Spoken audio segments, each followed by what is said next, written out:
तो अब हम एक अपना फर्स्ट रिएक्ट ऐप क्रिएट करेंगे और ये ऐप एक कैलकुलेटर होगा जो कि तमाम बेसिक ऑपरेशंस जो है वो परफॉर्म कर सकेगा। इसमें हम जो है वो इस कैलकुलेटर के अंदर हम एडिशन, सब्ट्रैक्शन, मल्टीप्लिकेशन और डिवीजन के जो हमारे ऑपरेशंस हैं वो परफॉर्म करेंगे।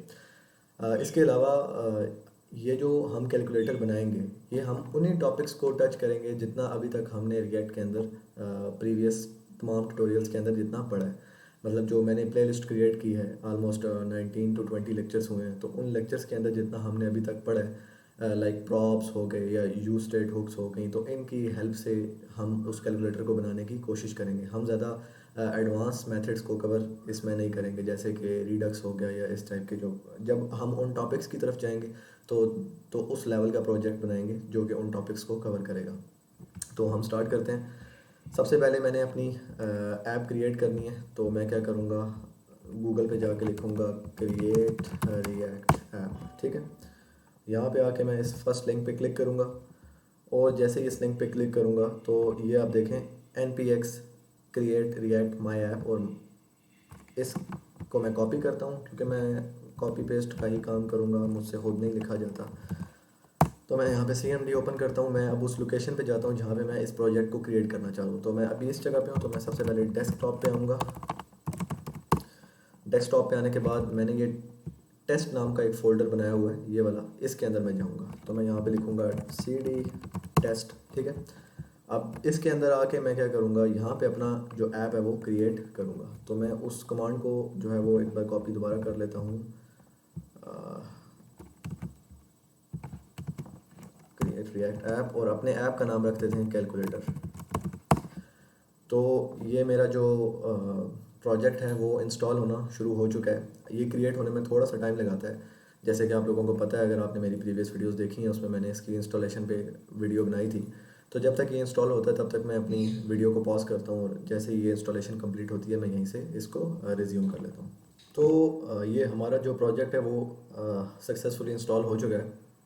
अब हमने क्या करना है, अपने उस प्रोजेक्ट की रूट डायरेक्टरी में जाना है।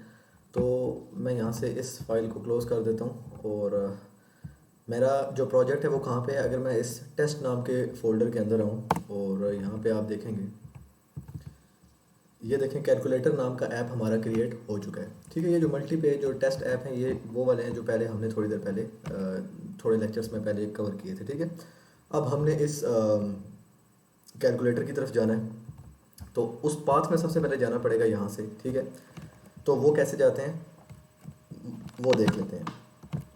तो मैं यहाँ पे आके लिखूँगा CD कैलकुलेटर, क्योंकि अब मैं उसके अंदर आ चुका हूँ। ये देखें CD कैलकुलेटर मैंने लिखा है, तो मेरा कंप्लीट पाथ देखें, यूज़र्स, काशिफ, डेस्कटॉप, टेस्ट का फ़ोल्डर है, उसके अंदर कैलकुलेटर का फ़ोल्डर है।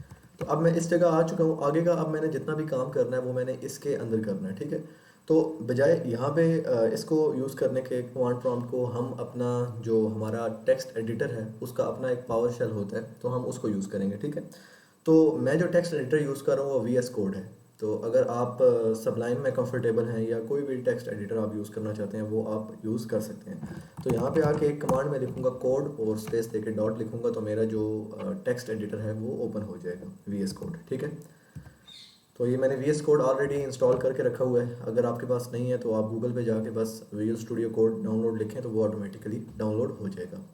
उसके बाद मैंने सबसे पहले मैं आपको दो तीन चीज़ें बता देता हूँ। VS कोड की मैंने कुछ एक्सटेंशंस डाउनलोड करके रखी हुई हैं, जैसे कि एक ES7 रिएक्ट रिडक्स GraphQL। आप ये सर्च करेंगे ES7, मैं आपको करके दिखा देता हूँ, ES7 रिएक्ट। जैसे ये लिखेंगे तो आपके पास जो ये वाली एक्सटेंशन है, इनमें से आप कोई भी कर लेना। ES7 वाली फॉर एग्जांपल ये वाली है, या ये वाली दूसरे नंबर वाली जो मैंने की हुई है। तो जैसे ही इसको ओपन करेंगे आपके पास यहाँ पे इंस्टॉल का ऑप्शन आ जाएगा। ठीक है, तो आपने इसको इंस्टॉल कर लेना है। ये बेसिकली इसलिए होती है क्योंकि जो हमारा हिंट्स हैं, हमें कोड में हिंट्स मिलती हैं, या मतलब ये बेसिकली हमारा स्निपेट्स हैं, तो इसकी वजह से हमें काफ़ी ज़्यादा हमें आसानी हो जाती है। तो ये मैं इसको इंस्टॉल कर चुका हूँ ऑलरेडी। अगर आपके पास नहीं हुई तो आप इसको इंस्टॉल कर लेना। उसके बाद आप अपनी मेन डायरेक्टरी की तरफ आते हैं। सबसे पहले अपने प्रोजेक्ट को एक बार रन कर लेते हैं। तो रन करने के लिए ये टर्मिनल है टॉप पे, आपके पास अगर यहाँ पे टर्मिनल ओपन हुआ हुआ है तो ठीक है, नहीं हुआ हुआ तो आपने यहाँ से न्यू टर्मिनल पे क्लिक करना है, और जैसे ही न्यू टर्मिनल पे क्लिक करेंगे यहाँ पे आके आप लिखेंगे npm start।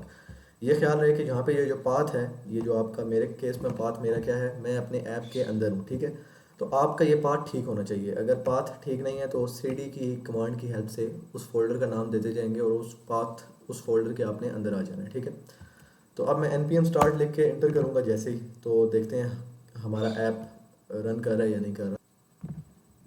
अच्छा, ये मेरे पास आ चुका है। यहाँ पे ये जो मेरी लिंक है, मैं इसको कॉपी करके अगर ब्राउज़र में डालूँ तो मेरे पास आ जाएगा, लेकिन अगर मैं किसी और डिवाइस में इसको रन करना चाहता हूँ, ठीक है, ये लिखा हुआ है ऑन योर नेटवर्क, कि कोई भी मोबाइल है, कोई भी एक्स्ट्रा लैपटॉप है, लेकिन सेम वाईफाई से कनेक्टेड होना चाहिए जिस पे ये ऐप आपकी बिल्ड हो रही है। तो आप ये लिंक वहाँ जाके कॉपी करेंगे और पेस्ट करेंगे तो आपका जो ये ऐप है वो रन होना स्टार्ट हो जाएगा। तो ये अब हमारा फर्स्ट जो रिएक्ट ऐप है वो क्रिएट हो चुका है और रन होना स्टार्ट हो गया, ठीक है। अब मैं क्या करूँगा, जितनी भी ये एक्स्ट्रा फाइल्स हैं ना, इन सबको डिलीट करता हूँ, अपने फाइल के स्ट्रक्चर को थोड़ा सा क्लीन करता हूँ। अगर आपको रिएक्ट का फोल्डर स्ट्रक्चर अभी तक नहीं पता तो इस पे मैंने एक वीडियो बनाई हुई है, आई थिंक रिएक्ट ट्यूटोरियल की हमारी 3rd या 4th वीडियो है, तो वो आप जाके डिटेल से देख सकते हैं। तो पब्लिक फोल्डर के अंदर हमें कोई काम नहीं करना होता है, इसको हम क्लोज रखते हैं। जितना भी हमारा काम होता है हम SRC के अंदर करते हैं। तो SRC के अंदर मैं बाकी सब फाइल्स जो हैं वो डिलीट करता हूँ, जो जिस चीज़ की हमें ज़रूरत नहीं है। तमाम फाइल्स मैं डिलीट कर देता हूँ जिस चीज़ की हमें ज़रूरत नहीं है। ये रिपोर्ट वेब वाइटल की फ़ाइल है, इसकी ज़रूरत भी हमें नहीं है। इसके अलावा ये लोगो है जो हमारा अभी रिएक्ट ऐप में लोगो यूज़ हुआ है, इसकी हमें ज़रूरत नहीं है। index.js की हमें ज़रूरत है क्योंकि इंडेक्स के अंदर हमारा जो मेन ऐप है वो रेंडर हो रहा है। ये क्या हो रहा है ये मैं थोड़ी देर में आपको बताता हूँ। तो index.css ये कुछ स्टाइलिंग हुई हुई है, इसको ऐसे ही रहने देते हैं। इसके अलावा यहाँ पे ऐप टेस्ट की हमें ज़रूरत फ़िलहाल नहीं है, तो इसको भी मैं डिलीट कर देता हूँ। और app.js और app.css में उसकी स्टाइलिंग हुई हुई है, तो इसको भी हम क्या कर देते हैं, डिलीट कर देते हैं। और app.js के अंदर क्या हुआ है, app.js के अंदर हमारा सिंपल एक जो हमारा ऐप है वो क्रिएट हुआ हुआ है और उस ऐप का पाथ जो है वो index.js को जा रहा है। और बेसिकली ये ऐसे है कि हमारा app.js जो है एक कंपोनेंट है, ठीक है। अब ये कंपोनेंट यहाँ से डाटा जो है, इसके अंदर जितना भी कोड लिखा हुआ है, मैं अभी के लिए इस सबको रिमूव करता हूँ, आपको मैं समझाने के लिए मैं इस सारे को रिमूव कर देता हूँ, ठीक है। मैंने इस सारे को रिमूव किया है और अब मैं क्या करूँगा, इसके अंदर फॉर एग्जांपल मैं यहाँ पे h1 टैग लगाता हूँ और यहाँ पे लिख देता हूँ हेलो, ठीक है। तो अब ये वाला जो हेलो का कोड है ना, ये मेरा जा रहा है कहाँ पे, इस लोगो वाले को भी इंपोर्ट को डिलीट करते हैं। ये हेलो वाला जो मेरा कोड है ये यहाँ से जा रहा है किस जगह, हमारे index.js में। और इस जगह ये ऐप देखें, ये ऐप यहाँ पे ऐप कंपोनेंट यहाँ पे यूज़ हुआ है और जो यहाँ पे यूज़ होगा वो टॉप पे उसको हमने क्या करना है, इंपोर्ट भी करना है। तो अगर आप टॉप पे देखें तो ये कह रहा है इंपोर्ट ऐप फ्रॉम ऐप।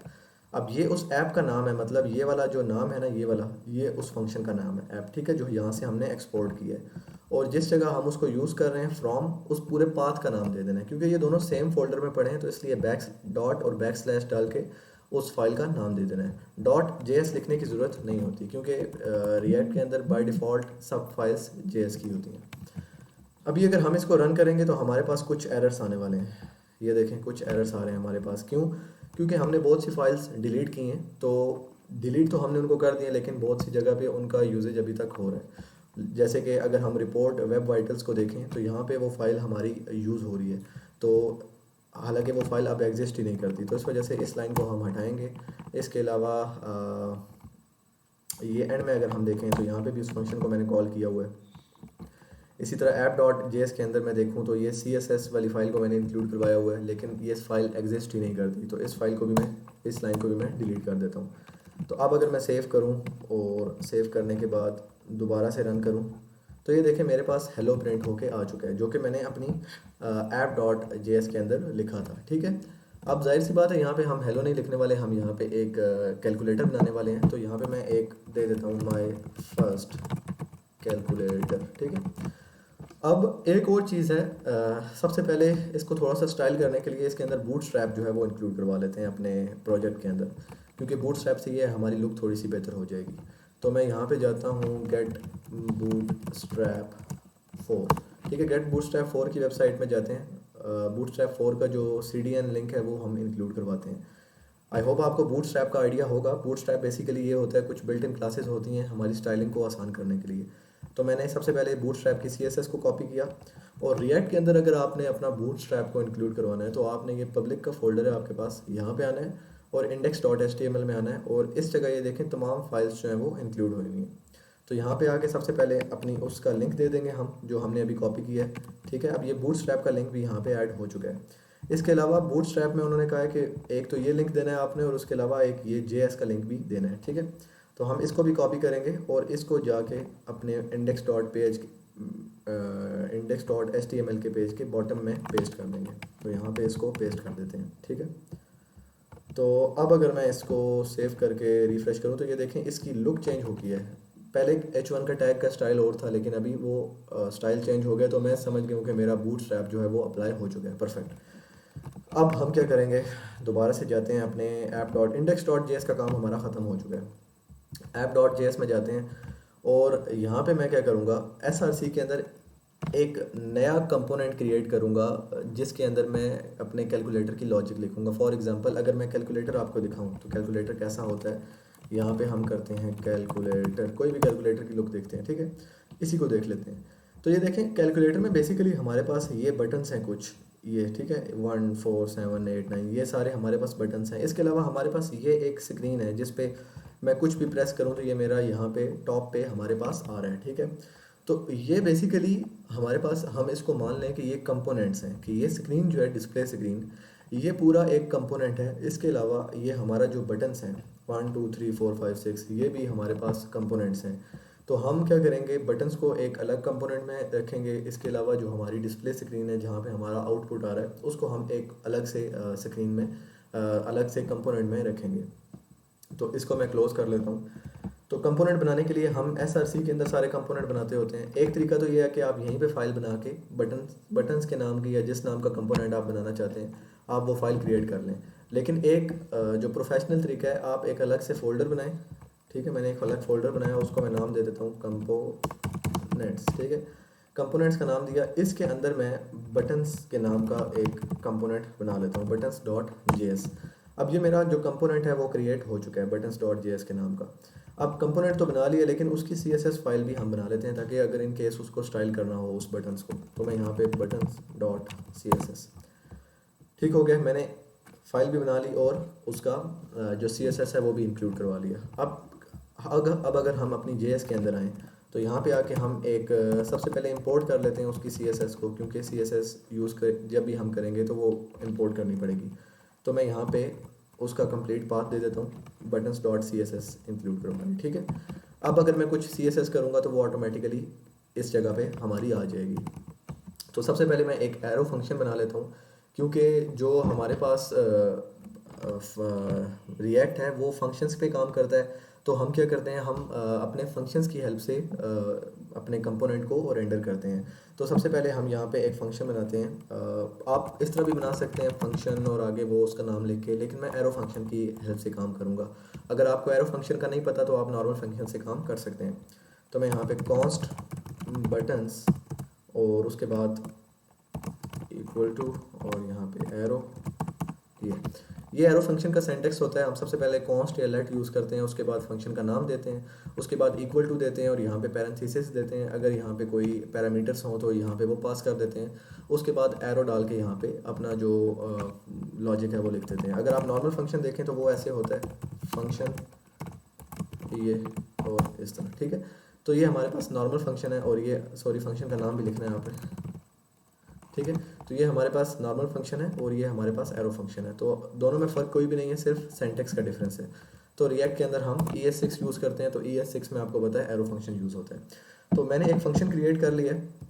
अब इस फंक्शन के अंदर मैं क्या करूँगा, एक बटन क्रिएट करूँगा। तो मैं यहाँ पे रिटर्न कर दूँगा, क्योंकि आपको पता है रिएक्ट के अंदर जो भी चीज़ हमें एक जगह से दूसरी जगह यूज़ करनी होती है तो हम रिटर्न का कीवर्ड यूज़ करते हैं। तो मैंने रिटर्न कर दिया और यहाँ पे एक बटन जो है वो क्रिएट कर दिया, और इसमें लिख देता हूँ, या टेस्ट बटन लिख देते हैं, ठीक है, चेक करने के लिए कि क्या ये बटन वाकई क्रिएट हुआ है या नहीं हुआ।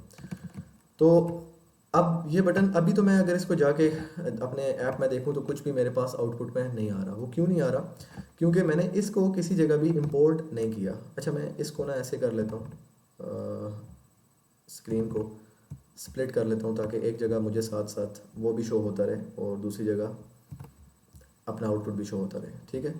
और यहाँ से टॉप से इसको वर्ड रैप कर लेते हैं ताकि सारा एक जगह आपको शो हो जाए। तो ये मैंने बटन क्रिएट कर लिया है और ये मेरा आउटपुट है, ठीक है। थोड़ा सा इसको ऐसे कर लेते हैं। अब यहाँ पे आके मैं क्या करूँगा, इसको किसी और कंपोनेंट में अगर यूज़ करना है, क्योंकि इस बटन वाले को मैंने app.js के अंदर भेजना है, क्योंकि ऐप मेरा पेरेंट कंपोनेंट है और सारा डाटा ऐप से ही जा रहा है इंडेक्स की तरफ, ठीक है। आप डायरेक्ट ऐप को मिस करके डायरेक्ट इंडेक्स की तरफ भी भेज सकते हैं, लेकिन फिर बहुत ज़्यादा जो कोड है वो कंजेस्टेड हो जाएगा। अब यहाँ पे ऐप यूज़ हुआ जो है, तो ऐप के अंदर जितना भी कोड है वो बाय डिफ़ॉल्ट यहाँ पे पहुँच जाएगा। तो हम इस तरह करेंगे, सारा का सारा कोड अपना ऐप को पहुँचाएंगे, ठीक है। तो अब मैंने क्या किया, माई फर्स्ट कैलकुलेटर तो यहाँ पे लिखा हुआ था, तो मैं यहाँ पे एक और कंपोनेंट यूज़ कर लेता हूँ, किस नाम का, बटन्स नाम का, जो ये मैंने क्रिएट किया है, इसको मैं यहाँ पे यूज़ कर लेता हूँ। लेकिन अगर अभी मैं इसको यूज़ करूँगा तो मुझे एरर मिलेगा, क्योंकि मैंने उसको वहाँ पे इंपोर्ट नहीं किया। जिस जगह यहाँ से मैं उसको एक्सपोर्ट करूँगा और दूसरी जगह इसको यहाँ पे इंपोर्ट कर लूँगा, ठीक है। जैसे कि देखें, यहाँ से ऐप एक्सपोर्ट हुआ हुआ है और जिस जगह यूज़ हुआ हुआ है उस जगह वो इंपोर्ट हुआ हुआ है। तो इसी तरह बटन्स मैंने यहाँ से एक्सपोर्ट करना है, एक्सपोर्ट डिफ़ॉल्ट और उसके बाद बटन्स, ठीक है। अब मैंने इसको यहाँ से एक्सपोर्ट कर दिया है। अब जिस जगह मैंने इसको यूज़ करना है वहाँ पे सिंपल मैंने जाके इसको इंपोर्ट कर लेना है।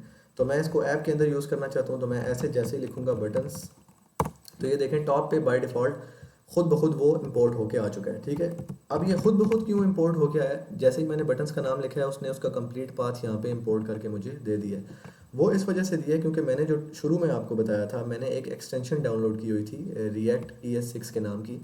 उसकी हेल्प से वो मेरे पास जो है वो स्निपेट्स होते हैं, तो वो बाय डिफ़ॉल्ट गेस कर जाते हैं और वो खुद ब खुद ये काम कर देते हैं। अगर आपने वो एक्सटेंशन डाउनलोड नहीं की हुई तो आपको खुद से यहाँ पे इंपोर्ट स्टेटमेंट लिखनी होगी और कंप्लीट पाथ यहाँ पे देना होगा। तो अब अगर मैं इसको सेव करूँ तो ये देखें टेस्ट बटन हमारे पास यहाँ साइड पे क्रिएट होके आ चुका है, ठीक हो गया। अब इस बटन को, क्योंकि हमने बूटस्ट्रैप यूज़ की हुई, तो इसको एक क्लास दे देते हैं, क्लास नेम। बूटस्ट्रैप के अंदर हम क्लास नेम लिखते होते हैं, सिर्फ नॉर्मल क्लास नहीं लिखते होते। तो क्लास नेम इसको देते हैं BTN डार्क, ठीक है। तो ये देखें हमारे पास जो है वो डार्क में एक अच्छी लुक में हमारे पास बटन जो है वो आ चुके हैं। इसको मज़ीद थोड़ा सा प्यारा कर लेते हैं, यहाँ पे लिख देते हैं आउटलाइन डार्क। तो आप देखिएगा जैसे इस पर मैं हॉवर करूँगा तो ये मेरे बटन का जो टेक्स्ट है वो चेंज हो चुका है। ये बूटस्ट्रैप की बिल्ट इन क्लासेज हैं, ठीक है। आई होप ये आपको पता होंगी। इसके बाद अब मेरे पास तो कैलकुलेटर में मल्टीपल बटन्स होते हैं। फॉर एग्जांपल यहाँ पे होगा 1, ठीक है। इसी तरह इसके बाद एक और होगा 2, 3, 4, ठीक है। इस तरह इसका एक तरीका तो ये है कि मैं यहाँ पे इसको कॉपी करूँ और इसी बटन के कंपोनेंट के अंदर मैं इसको यूज़ करता रहूँ। अच्छा, इसने मुझे एरर दे दिया, मैं इस एरर की रीज़न आपको बताता हूँ। तो अच्छा, मैं इसको फुल स्क्रीन ही कर लेता हूँ, इस तरह आप लोगों को समझने में मुश्किल हो रही होगी। एक मिनट, ठीक है। अच्छा, अब एक तरीका तो ये है कि मैं यहाँ पे इस बटन्स, मल्टीपल बटन्स जो है वो क्रिएट करूँ कि ऐसे ऐसे, इसको मैं दे दूँ 2, इसको मैं दे दूँ 3, ठीक है। अब ये एरर इस वजह से दे रहा है क्योंकि जब भी हम रिएक्ट के अंदर रिटर्न स्टेटमेंट लगाते हैं ना, तो रिटर्न बेसिकली एक ही एलिमेंट को रिटर्न करती है, कि मतलब उसके अंदर हम एक ही एलिमेंट पास कर सकते हैं, मल्टीपल वैल्यूज़ पास नहीं कर सकते। अब ये मल्टीपल हो गई हैं, एक बटन पूरा, दूसरा बटन, तो इन सब को हम क्या करेंगे, रैप कर लेंगे किसी एक कंटेंट के अंदर, किसी एक डिव के अंदर, ठीक है। तो मैंने डिव लिया एक और यहाँ से डिव स्टार्ट किया और यहाँ पे एंड कर दिया। अब क्या हुआ, अब वो रिटर्न स्टेटमेंट खुद समझ जाएगी कि ये डिव यहाँ से शुरू हो रहा है और इस जगह एंड हो रहा है, तो वो उस पूरे को इधर से लेकर इधर तक एक ही एलिमेंट समझेगा। तो अब अगर मैं जाके देखूँ तो ये मेरे पास 3 बटन जो है वो क्रिएट हो चुके हैं, ठीक है। लेकिन ये तरीका हम नहीं इस्तेमाल करने वाले, क्योंकि इस तरह शायद हमारे पास कैलकुलेटर के अंदर 10 बटन्स हों, 12 बटन्स हों, तो हम क्या 12 बार कोड लिखेंगे, इस तरह यहाँ पे लिखा फिर इस तरह लिखा, तो वो तरीका जो है वो सही तरीका नहीं है। तो हम यहाँ पे क्या करेंगे, एक ही बटन रखेंगे, ठीक है। ये मैंने बटन एक ही रखा है और इसको हम कोई भी वैल्यू अभी के लिए नहीं दे रहे, ठीक है। ये देखें एम्प्टी बटन है, हमने इसको कोई वैल्यू नहीं दी हुई। अब हम क्या करेंगे, इसको जो वैल्यू भेजेंगे ना वो प्रॉप्स की हेल्प से भेजेंगे और अपने पेरेंट कंपोनेंट से चाइल्ड कंपोनेंट में वैल्यू भेजेंगे। प्रॉप्स का आपको मैंने कंप्लीट लेक्चर बताया हुआ है। प्रॉप्स बेसिकली ये होता है, अगर आपको नहीं पता, कि हम एक जगह से वैल्यू उठाते हैं और दूसरी जगह भेजते हैं, क्योंकि रिएक्ट के अंदर कंपोनेंट जो है वो रीयूज़ हो रहे होते हैं। तो प्रॉप्स का बेसिक मकसद ये है कि हम कंपोनेंट को रीयूज़ कर सकें अपने कंपोनेंट को बार बार यूज़ कर सकें। तो यहाँ पे हमने अपने कंपोनेंट को कॉल किया हुआ है, तो अगर मैं इसको 2 बार ऐसे यूज़ करूँ, ठीक है, या 4 बार यूज़ करूँ, तो देखिएगा 4 बटन बन जाएंगे। ये देखें 4 बटन बन चुके हैं। तो हम इस मेथड से अपने कंपोनेंट को रीयूज़ करेंगे। अगर बटन डॉट जेएस में देखूँ तो वहाँ पे मैंने एक ही बटन क्रिएट किया है, लेकिन ऐप डॉट जेएस में मैं उस बटन को बार बार रीयूज़ कर रहा हूँ। लेकिन हर बार मैं उस बटन को वैल्यू जो है वो डिफरेंट असाइन करता रहूँगा। मतलब पहली बार मैं इसको यहाँ से बजाय मैं इस जगह आके इसकी वैल्यू लिखूँ ऐसे 1 2 3 जो भी, मैं क्या करूँगा, मैं इस जगह से इसको वैल्यू भेजूँगा और इस जगह आके वो वैल्यू रिसीव कर लूँगा। तो वो कैसे करते हैं वो देखते हैं। सबसे पहले जिस जगह से आपने वैल्यू भेजनी है आपने उस जगह पे आना है। तो मैं फॉर एग्जांपल इस ऐप से भेजनी है बटन डॉट जेएस को, तो मैं ऐप के अंदर आऊँगा और यहाँ पे आके मैं लिखता हूँ कोई भी आपने एक वेरिएबल लेना है, तो मैं लिखूँगा वैल्यू नाम का एक वेरिएबल ले लिया और वैल्यू मैं इसको दे देता हूँ 1, ठीक है। अब ये आपने करली ब्रेसेस के अंदर देना है क्योंकि जावास्क्रिप्ट का कोड है, तो जावास्क्रिप्ट जो है वो रिएक्ट के अंदर हम करली ब्रेसेस के अंदर लिखते होते हैं। अब ये बेसिकली ये वाला जो पूरा ये HTML नहीं है, इसको हम बोलते हैं JSX। आई होप आपको JSX का नॉलेज होगा, लेकिन अगर नहीं पता इन केस तो JSX हम उसको कहते हैं जिसमें हम HTML और जावास्क्रिप्ट को कंबाइन करके यूज़ कर रहे हो, तो वो उसको हम JSX बोलते हैं। तो इसको मैंने क्या कह दिया, इसकी वैल्यू है 1, ठीक है। और इसी तरह हम इन सब को वैल्यू पास कर देते हैं।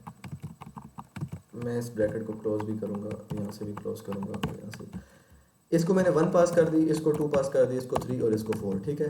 4 बटन्स क्रिएट किए, बटन एक ही क्रिएट हुआ है लेकिन 4 बार उसको मैंने रीयूज़ किया और चारों बार डिफरेंट वैल्यू जो है मैंने उसको पास कर दी, ठीक है। अब इस जगह पे आके मैं क्या करूँगा, इस जगह पे आके मैं बजाय जो यहाँ पे वैल्यू मैंने गेट भी करनी है, क्योंकि यहाँ से वैल्यू मैंने भेज तो दी है लेकिन यहाँ पे आके मैंने उस वैल्यू को गेट भी करना है। तो गेट करने के लिए हम प्रॉप्स की हेल्प से वैल्यू गेट करते हैं। तो मैं यहाँ पे आके लिखूँगा प्रॉप्स, ठीक है। टॉप पे मैंने प्रॉप्स लिख देना है और जिस जगह आपने वैल्यू को गेट करना है, तो अगर फॉर एग्जांपल मैं यहाँ पे करूँ console.log props.value, अब ये मैंने क्या किया है, प्रॉप्स डॉट वैल्यू मैंने क्यों लिखा है, प्रॉप्स तो ये वाला एक ऑब्जेक्ट है जिसकी हेल्प से हम वैल्यू गेट करते हैं, लेकिन डॉट के बाद आपने वो वाला पैरामीटर लिखना है जो कि आप यहाँ पे पास कर रहे होंगे, जो हमारे केस में वैल्यू है। अगर यहाँ पे टेक्स्ट होता तो आप प्रॉप्स डॉट टेक्स्ट लिखते, ठीक है। तो मैंने वैल्यू के नाम का पैरामीटर बनाया था, इस वजह से मैंने प्रॉप्स डॉट वैल्यू कर लिया। अब अगर मैं इसको कंसोल डॉट लॉग करूँ तो हम देखते हैं हमारे पास क्या आउटपुट आता है। मैं रिफ़्रेश करता हूँ इसको, इंस्पेक्ट एलिमेंट किया और यहाँ पे कंसोल में गए, ठीक है। तो ये देखें 1 2 3 4 मेरे पास 4 वैल्यूज़ जो हैं वो रिपीट होके आ चुकी हैं, क्योंकि मैंने यहाँ पे 4 वैल्यूज़ जो हैं वो भेजी थी 1 2 3 4, ठीक है। तो बजाय इसको कंसोल डॉट लॉग करने के मैं इस बटन के अंदर इस जगह पे ऐसे करके प्रॉप्स डॉट वैल्यू करूँगा तो मेरे पास आउटपुट में वो आ जाएगा, देखते हैं। अच्छा, ये हर बटन को प्रॉप्स डॉट वैल्यू का एज इट इज़ उसने आउटपुट दे दिया है। वो इस वजह से दिया क्योंकि मैंने इसको एज इट इज़ लिख दिया।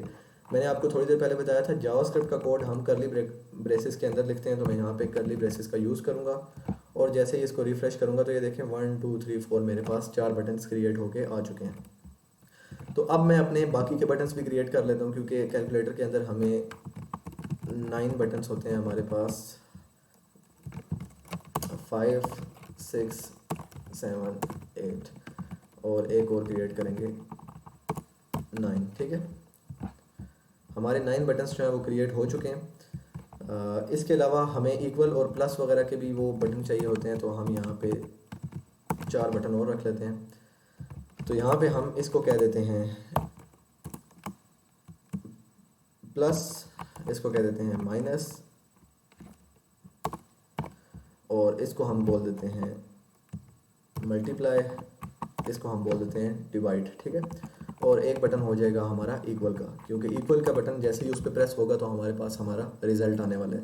अच्छा, ये अब हमारे पास अभी एरर आएगा, ये देखें एरर आ रहा है। ये कह रहा है कि ये वाली वैल्यूज़ हैं प्लस माइनस ये मल्टीप्लाई, ये कोई इंटीजर नहीं है, ये कोई स्ट्रिंग्स हैं, क्योंकि ये हमारे पास इसको हम एज अ स्ट्रिंग काउंट करते हैं, तो स्पेशल कैरेक्टर्स हैं, तो हम इसको एक कोटेशन मार्क्स के अंदर लेंगे, ठीक है। तो मैंने सबके गिर्द एक कोटेशन मार्क डाल देंगे, क्योंकि आपको पता है हम जो भी स्पेशल कैरेक्टर्स होते हैं या जो भी स्ट्रिंग होती है उसको हम इनके अंदर लेते हैं। तो अब देखें हमारे पास ये बटन सारे क्रिएट होके आ चुके हैं। अब इसको थोड़ा सा स्टाइल कर लेते हैं, क्योंकि कैलकुलेटर के अंदर बेसिकली क्या होता है, अगर मैं कोई कैलकुलेटर ओपन करूँ तो ये देखें मेरे पास पहले 1 2 3 तीन बटन एक रो में आ रहे हैं, उसके बाद 4 5 6 ये तीन बटन एक रो में आ रहे हैं, इस तरह 7 8 9 ये तीन बटन भी आप इसमें रो में आ रहे हैं। तो अब मैं इन बटन्स को एक रो के मैं क्रिएट कर लेता हूँ। तो मैं किस किस तरह रो में क्रिएट करूँगा, मैं फॉर एग्जांपल इन पहले चार को रो में रखना चाहता हूँ। टोटल हम बटन देख लेते हैं कितने हैं, 9 10 11 12 13 और 14 बटन है हमारे पास। तो हम चार चार की रो बना लेते हैं, ठीक है। तो मैं क्या करूँगा, यहाँ पे आके एक डिव लेता हूँ, ठीक है, और इस डिव को मैं जहाँ तक मैं अपनी पहली रो बनाना चाहता हूँ उस जगह तक मैं उसको ले जाता हूँ, और इस डिव को मैं कह देता हूँ क्लास नेम इक्वल टू रो। ये बूटस्ट्रैप की एक क्लास होती है, ये क्या करती है, उस जितने भी आपने उस डिव के अंदर एलिमेंट लिए हैं उन सबको एक रो के अंदर कर देती है। तो अब अगर मैं देखूँ तो ये देखें पहले चार बटन हमारे एक रो के अंदर आ चुके हैं, ठीक है। इसी तरह मैं बाकियों को भी कर लेता हूँ। ये मैंने यहाँ से लिया और इसको मैं यहाँ पे जाके 5 6 7 8 मान लीजिए 8 के बाद इसको मैं क्लोज करता हूँ, ठीक है। अब पीछे कितने रह गए हमारे पास, 1 2 3 4 5 और 6। तो अच्छा हमने इसको सही से क्लोज नहीं किया था, इसको मैं यहाँ पे 9 को इसके अंदर ही ले लेता हूँ, क्योंकि सारे बटन्स मैं कहता हूँ एक जगह पे आ जाए, ठीक है। तो फिर इसके लिए मैं ये करता हूँ, मैं 3 3 की रो बना लेता हूँ ताकि सब के अंदर 3 3 ही आए, और इस वाले को मैं इस जगह क्लोज करता हूँ। 3 3 की मैं रो बना रहा हूँ, 3 3 एलिमेंट्स को मैं एक रो के अंदर जो है वो रख रहा हूँ। तो मैं यहाँ से इसको कॉपी करता हूँ और इसको मैं इस जगह पे ऐसे रख लेता हूँ। तो अब अगर देखें तो ये हमारी जो पहली रो है वो कंप्लीट हो चुकी है। अब हमारे पास ये 3 वैल्यूज़ रह गई हैं, तो उसको भी हम सेट कर लेते हैं। यहाँ पे हम एक और रो लेते हैं और यहाँ पे इस तरह, या इस सबको हम एक ही जो है वो रो में रख लेते हैं, ठीक है। तो जाके देखते हैं, तो ये हमारा जो है वो कैलकुलेटर का बेसिक जो स्ट्रक्चर है वो कंप्लीट हो चुका है। इन दो बटन्स को मैं बाद में सेट कर लूँगा। इस इक्वल को मैं डिवाइड को मैं यहीं पे रखूँगा और इस वाले जो मेरा इक्वल है इसको मैं यहाँ टॉप पे ले आऊँगा। अच्छा वो बाद में करते हैं। इसके अलावा अभी के लिए ये जो मेरा 1 और 4 ये बहुत ज़्यादा मतलब इसको थोड़ी सी मैं मार्जिन दे देता हूँ। तो मैं अपने ऐप डॉट CSS में एक फ़ाइल क्रिएट करता हूँ इस ऐप वाले क्लास को स्टाइल करने के लिए, क्योंकि ये ऐप का कंपोनेंट यूज़ हुआ है। तो हम ऐप को थोड़ा सा स्टाइल कर लेते हैं। तो मैं यहाँ पे SRC के अंदर एक न्यू फाइल बनाता हूँ app.css, और यहाँ पे आके मैं उस ऐप वाली क्लास को गेट करूँगा, क्योंकि ये सारा काम जो कैलकुलेटर का हुआ है इस ऐप के अंदर हुआ है, ठीक है। तो मैंने इस ऐप को गेट करना है, तो डॉट ऐप, और यहाँ पे आके मैं लिखूँगा फॉर एग्ज़ाम्पल मार्जिन लेफ़्ट, या सिर्फ मार्जिन कर लेते हैं 10 पिक्सेल्स, ठीक है। तो अब जाके देखते हैं। अच्छा अभी अप्लाई नहीं हुआ क्योंकि मैंने इस app.css को इस app.js के अंदर इंक्लूड नहीं करवाया। तो मैं यहाँ पे इसको इंपोर्ट भी कर लूँगा, इंपोर्ट app.css। तो अब इसको हो जाना चाहिए। इसने अभी भी नहीं किया, मैं देख लेता हूँ इसको।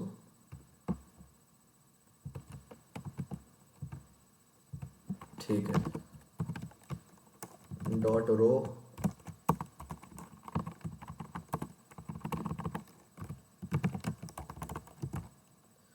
मैं उस रो पर भी और इस ऐप दोनों पर स्टाइलिंग अप्लाई कर रहा हूँ। तो ये हमारे पास अब जो स्टाइल है वो अप्लाई हो चुका है। वो इस वजह से नहीं हुआ था क्योंकि मैंने ये जो रो की क्लास बनाई थी इसको मैंने गेट नहीं किया था, ठीक है। तो मैंने इसको भी गेट कर लिया, तो दोनों पे स्टाइल अप्लाई हो चुका है।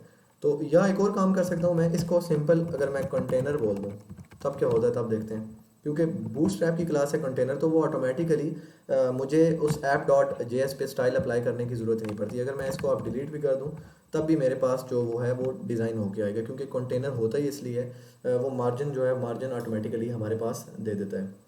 अब एक और चीज़ है, ये जो बटन्स है मेरे ये आपस में बहुत ज़्यादा एक दूसरे के साथ जुड़े हुए हैं, तो थोड़ा सा इनमें गैप देना है। तो गैप देने के लिए मैं क्या करूँगा, बटन्स की फाइल में जाऊँगा, buttons.css में, ठीक है। ये जो बटन्स का कंपोनेंट था इसमें दूंगा। तो इसमें जाके मैं क्या कहता हूँ, बटन्स को गेट करूँगा सबसे पहले, इन बटन्स को, ठीक है। तो मैं यहाँ पे लिखूँगा बटन और इधर आके मैं लिख देता हूँ मार्जिन और मान लीजिए कह दूँ 2 पिक्सल्स। तो जैसे ही मैंने बटन पे स्टाइल अप्लाई किया तो ये देखें सब बटन्स पे थोड़ा थोड़ा गैप आ चुका है। मैंने उसके बाद जो थोड़ा सा मार्जिन है वो इंक्रीज़ कर दिया हर तरफ से। मतलब मैंने मार्जिन टॉप या मार्जिन राइट नहीं किया, मैंने सिर्फ मार्जिन की प्रॉपर्टी लिखी है और वो सब पे अप्लाई हो चुकी है। तो अब हमारी स्टाइलिंग ऑलमोस्ट जो है वो कंप्लीट हो चुकी है। ज़्यादा स्टाइलिंग की तरफ नहीं जाते, अपनी वर्किंग की तरफ भी अभी हमने जाना है, नहीं तो वीडियो बहुत लंबी हो जाएगी। तो स्टाइलिंग को करते हैं बंद। अब हमें एक और चीज़ चाहिए, हमें चाहिए एक डिस्प्ले स्क्रीन चाहिए, जहाँ पे हम कोई ना कोई, जैसे इस वन के बटन को प्रेस करेंगे तो हमें एक आउटपुट की स्क्रीन चाहिए जिसमें हम अपना जो है वो आउटपुट शो करेंगे।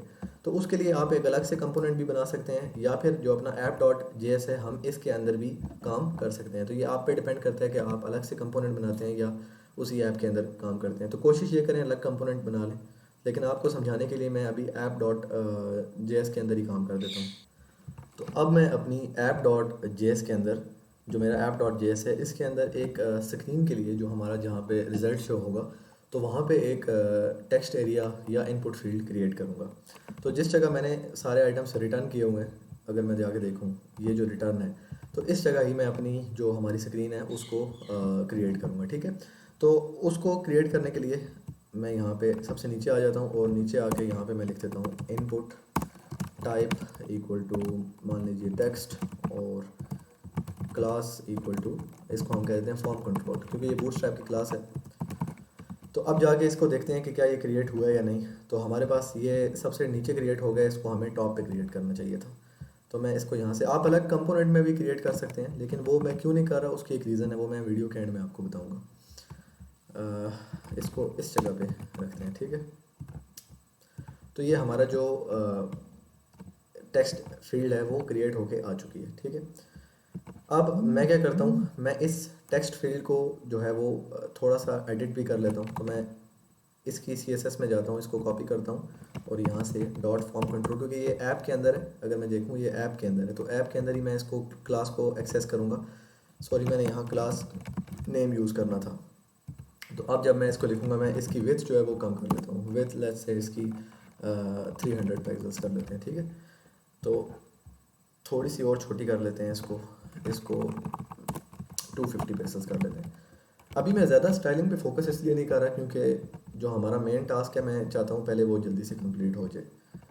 तो ये मैंने इसकी जो है वो विड्थ भी कम कर लिया। तो अब हम इस तरह करेंगे कि अपने जो बटन्स के प्रेस होने के बाद जो वैल्यू हमारे पास आएगी उसको अपनी इनपुट फील्ड के अंदर लेके जाएंगे। लेकिन उससे पहले मैंने अपने इस कैलकुलेटर के ऐप को थोड़ा सा स्टाइल किया, इसकी लुक थोड़ी सी जो है वो बेहतर बनाई है। मैंने किया कुछ भी नहीं है, बस ये जो प्लस माइनस के जो आइकन थे सारे उनको एक रो में कर लिया। ठीक है, प्लस माइनस मल्टीप्लाई और डिवाइड के इधर कर लिए, और इक्वल वाला यहाँ रख लिया, और इस तरह एक क्लियर का बटन बना दिया ताकि इस पर क्लिक हो तो ये जो जितना भी इनपुट फील्ड में जो भी वैल्यू हो अब वो हमारी क्लियर हो जाए, और एक ये डेसिमल का ऑप्शन दे दिए। ठीक है, आप अपनी मर्ज़ी से इसको स्टाइल कर सकते हैं, या ये जो मेरा ऐप है इसका कोड भी मैं आपको दे दूँगा। ठीक है, अब मैं क्या चाहता हूँ कि जब मैं यहाँ पे क्लिक करूँ, जब मैं वन पे क्लिक करूँ तो यहाँ पे वन आ जाए। ठीक है, तो उसके लिए अब हमें क्या करना पड़ेगा, मैं अपने कोड में जाता हूँ। कोड में जाने के लिए ये जो मैंने बटन क्रिएट किया था, ठीक है, मुझे अपने इस बटन की वैल्यू जो है वो लेनी है। मैं अपने इस बटन को, अभी इसकी वैल्यू क्या है, वन है। तो अब जैसे ही वन वाले बटन पे क्लिक हो तो वन वैल्यू मेरे पास तो आनी चाहिए। अब मुझे ये वाली जो वैल्यू मैं भेज रहा हूँ ना, इसको यहाँ पे प्रॉप्स डॉट वैल्यू में, अब यही वैल्यू मैंने इस जगह दोबारा रिसीव भी करनी है क्लिक होने के बाद। तो एक तो हमें बात समझ आ गया, जब इस पर क्लिक होगा तो हमें वैल्यू चाहिए। मतलब एक तो हम यहाँ पे एक इवेंट लगाएंगे, ऑन क्लिक इवेंट।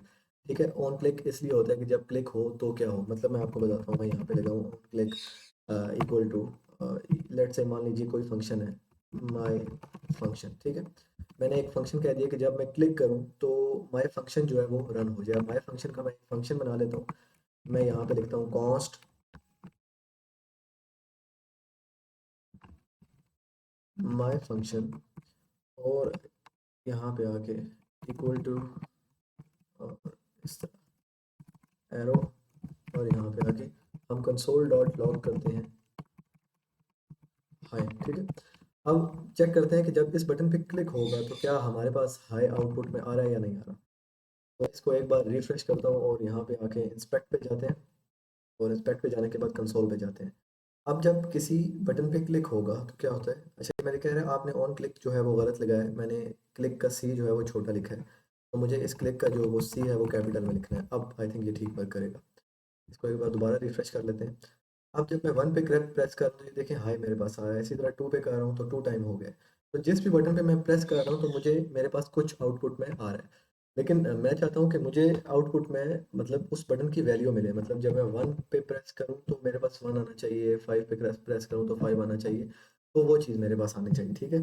तो वो कैसे आती है वो भी देखते हैं। तो मैं यहाँ पे जाके, अगर मैं कंसोल डॉट लॉग में जाके करूँ प्रॉप्स डॉट वैल्यू, क्योंकि प्रॉप्स डॉट वैल्यू के अंदर से ही हम वैल्यू ले रहे हैं, ये आप देखें, आपने थोड़ी देर पहले हमने इस प्रॉप्स की हेल्प से वैल्यू ली थी। अब अगर इसी को हम कंसोल डॉट लॉग कर लें तो क्या होता है एक बार देखते हैं। कि मैंने 1 पे क्लिक किया तो मेरे पास 1 आ गया, 5 पे क्लिक करते हैं तो 5 आ गया, ठीक है? 9 पे क्लिक किया 9 आ गया। जिस बटन पे भी क्लिक करेंगे उसकी वैल्यू हमारे पास आ रही है। परफेक्ट। अब मैंने ये वैल्यू जो है इस अपने पेरेंट से भेजनी है, सॉरी ये चाइल्ड है, चाइल्ड से भेजनी है पेरेंट में। तो पहले हमने पेरेंट से चाइल्ड में वैल्यू भेजी थी, तो वो हमने भेजी थी किसकी हेल्प से? प्रॉम्प्ट की हेल्प से। तो अब जब यहाँ से वैल्यू भेजेंगे इस जगह पे, तो वो भी हम भेजेंगे किसकी हेल्प से? प्रॉप्स की हेल्प से। मतलब चाइल्ड से पेरेंट की वैल्यू भेजनी हो तो भी हम प्रॉप्स से ही भेजते हैं। तो अब ये मैंने एक फंक्शन बना दिया है माई फंक्शन के नाम का, जिससे मैं वैल्यू को भेज रहा हूँ, ठीक है? अभी मैंने भेजी नहीं है, अभी मैंने सिर्फ कंसोल डॉट लॉग की है, लेकिन वहाँ पे रिसीव करने के लिए भी मेरे पास कोई ना कोई फंक्शन होना चाहिए। तो मैं एक यहाँ पे आके अपने ऐप डॉट जेएस के अंदर एक फंक्शन बना लेता हूँ रिटर्न स्टेटमेंट से बाहर, ठीक है? एक एरो फंक्शन बनाते हैं कॉन्स्ट, उसका नाम रख लेते हैं गेट वैल, क्योंकि हम वैल्यू गेट कर रहे हैं, आप कोई भी नाम रख सकते हैं। और इसके बाद यहाँ पे ये हमारा फंक्शन जो है वो क्रिएट हो चुका है, ठीक है? अब ये जो गेट वैल है, ये इस तक वैल्यू पहुंचेगी कैसे? क्योंकि वहां पे तो हमारे पास वैल्यू है, प्रॉप्स डॉट वैल्यू के अंदर वैल्यू हमारे पास आ चुकी है, लेकिन अब इस गेट वैल तक वैल्यू पहुंचनी कैसे है वो हमने देखना है, ठीक है? अच्छा, उससे पहले मैं आपको एक बात बताऊं कि अगर हम इस बटन, क्योंकि हमने इस बटन की वैल्यू गेट करनी है ना, हर एक बटन की वैल्यू गेट करनी है, इसकी भी करनी है, इसकी भी करनी है, इसकी भी करनी है। तो ये वाला जो फंक्शन हमने क्रिएट किया है, इस फंक्शन को हम यहाँ पे पास कर देंगे, और वो वाला फंक्शन, ये वाला फंक्शन जब यहाँ पे पास होगा तो इस जगह से हम प्रॉप्स की हेल्प से वैल्यू उसको भेज देंगे। मैं अभी करके दिखाता हूँ आपको। तो बारी बारी इन सब को हम ये फंक्शन जो है पास करेंगे किसी पैरामीटर में, जैसे थोड़ी देर पहले हमने वैल्यूज पास की थी ना 1 2 3 प्लस।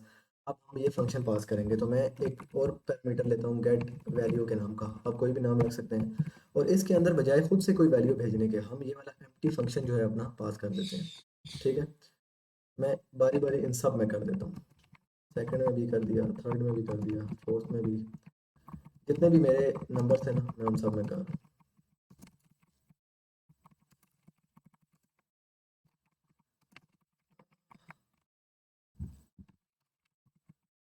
ये ध्यान रहे कि हम एम्प्टी फंक्शन पास कर रहे हैं, अभी तक इसमें कुछ भी नहीं है, ठीक है?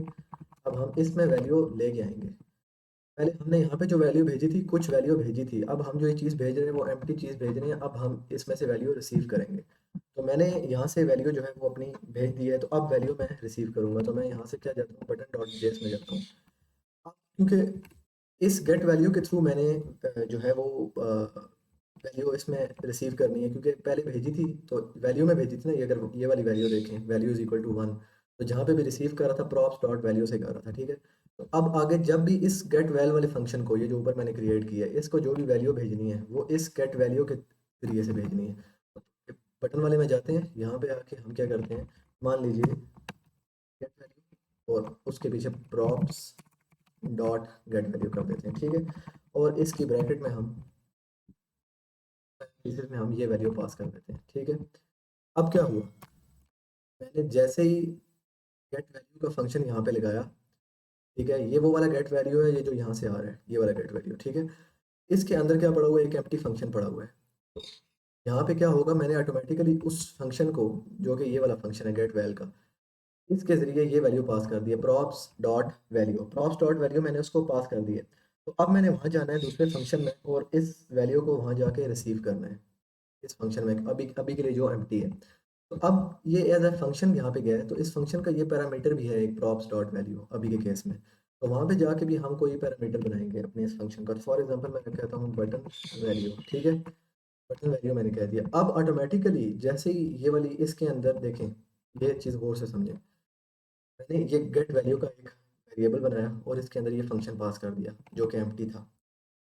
जैसे ही मैं यहाँ पे आया, मैंने इस फंक्शन माय फंक्शन एक और फंक्शन बनाया हुआ है, उसके अंदर props डॉट गेट वैल्यू, इस वाले गेट वैल्यू को props की हेल्प से मैंने गेट किया है और उसके अंदर जो ऑलरेडी एग्जिस्टिंग वैल्यू थी बटन की, जो कि हर बार बटन क्लिक होने पे रन हो रही है, वो पास कर दी। ठीक है, जैसे ही वो पास किए तो ये पूरा एक फंक्शन बन गया एक किस्म का और विद पैरामीटर। ठीक है, तो यहाँ पे ये वाला एम्प्टी फंक्शन था, इसके अंदर कोई पैरामीटर नहीं था। तो हमने जब वैल्यू रिसीव करनी थी तो हमने खुद से एक पैरामीटर बनाया, क्योंकि गेट वैल के अंदर तो वैल्यू आ चुकी है ना, इस गेट वैल्यू के थ्रू। इस गेट वैल्यू के अंदर वैल्यू आई है और गेट वैल्यू के अंदर क्या पड़ा हुआ है, गेट वैल पड़ा हुआ है। और गेट वैल, अब हमारे पास गेट वैल में वैल्यू आ चुकी है लेकिन हमारे पास कोई भी पैरामीटर अभी तक नहीं आया, तो हमने खुद से एक पैरामीटर बना लिया बटन वैल्यू के नाम का। और जैसे ही अब अगर हम कंसोल डॉट लॉग करें बी टी एन वैल्यू को, तो आप देखिएगा हमारे पास वैल्यू आ जाएंगी। मैं सबसे पहले वन पे करूँगा, ये देखें वन आ रहा है। इसी तरह टू पे करूँ तो टू आ रहा है। लेकिन एक और चीज़ ये देखें, ये कहाँ पे आ रहा है, ऐप डॉट जे एस में आ रहा है, ये भी ऐप डॉट जे एस में आ रहा है। मतलब हमारी जो वैल्यू है अपने मेन जहाँ तक हमने पहुँचानी थी वहाँ तक पहुँच चुकी है, मतलब ऐप डॉट जे एस तक हमारी वैल्यू पहुँच चुकी है। तो एक काम तो हमारा हो चुका है। तो ये वैल्यू हमने यहाँ पे इस स्क्रीन में डिस्प्ले करानी है जो कि हमारी डिस्प्ले स्क्रीन है। ठीक है, तो यहाँ पे डिस्प्ले कराने के लिए हम क्या करेंगे, हम यूज़ करेंगे हुक्स का। मैंने आपको यूज स्टेट हुक का कंप्लीट लेक्चर बताया था, तो आप वो देख सकते हैं अगर आपको इसका आइडिया नहीं है तो। क्योंकि अगर मैं ये देखूँ, मैं यहाँ पे अपनी जो मैंने इनपुट फील्ड क्रिएट की है ये वाली, तो इसके अंदर अगर मैं कोई वैल्यू दे दूँ by default, let's say value equal to 1 2 3 दे दूँ। ठीक है, अब क्या होगा आप देखना, ये देखें यहाँ पे खुद ब खुद 1 2 3 वैल्यू आ चुकी है। लेकिन मैं क्या चाहता हूँ कि मैं यहाँ पे अभी अगर मैं यहाँ पे कुछ टाइप करूँ तो ये देखें इसकी वैल्यू ना चेंज हो रही है ना रिमूव हो रही है। मैंने वैल्यू यहाँ पे फिक्स कर दी है। ठीक है, वैल्यू इसकी 1 2 3 ही है, वो चेंज नहीं हो सकती। तो अब ये वैल्यू तो बार बार अपडेट होगी, मतलब जैसे ही वन पे क्लिक होगा तो यहाँ वन आएगा, टू पे क्लिक होगा तो टू आ जाएगा, तो ऐसे ऐसे वैल्यू अपडेट होती रहेगी। तो इसके लिए हम क्या करेंगे, इसके लिए हम यहाँ पे वैल्यू की जगह वैल्यू जो है इसको, इसमें हम अपनी यूज स्टेट जो हुक बनाएंगे वो पास कर देंगे। अब वो कैसे करते हैं वो देखते हैं। तो सबसे पहले आपने यूज स्टेट को अगर यूज़ करना है तो उसको इंपोर्ट करना पड़ेगा, तो उसको टॉप पे मैं इंपोर्ट कर लेता हूँ, इंपोर्ट रिएक्ट और यूज स्टेट फ्रॉम रिएक्ट। ठीक है, मैंने यूज स्टेट को इंपोर्ट कर लिया। अब आप आगे इसको यूज़ भी कर सकते हैं, तो यूज़ कैसे करते हैं वो भी देख लेते हैं। अच्छा, इस फंक्शन के अंदर ही हम यूज़ करेंगे, तो मैं यहाँ पे आके लिखूंगा कॉन्स्ट और यहाँ पे एक वेरिएबल बनाते हैं कुछ किसी भी नाम का, फॉर एग्जांपल एंटर्ड वैल्यू। ठीक है, और उसके बाद एक ये वेरिएबल था, वेरिएबल के बाद एक फंक्शन होता है सेट एंटर्ड वैल्यू, और इसको हम कह देते हैं इक्वल टू यूज स्टेट। ये मैंने क्या किया बेसिकली, ये आप समझें, मैंने यहाँ पे एक वेरिएबल बनाया है और उस वेरिएबल के बाद एक फंक्शन पास कर दिया। ठीक है, और उसको कह दिया इक्वल टू यूज स्टेट। ये बेसिकली है अरे एरे डीस्ट्रक्चरिंग इसको बोलते हैं, इस वाली चीज़ को। मैंने ये क्या किया, मैं अब इस इंटर्ड वैल्यू की हेल्प से और इस सेट इंटर्ड वैल्यू की हेल्प से अपनी यूज स्टेट को बार बार अपडेट करता रहूँगा।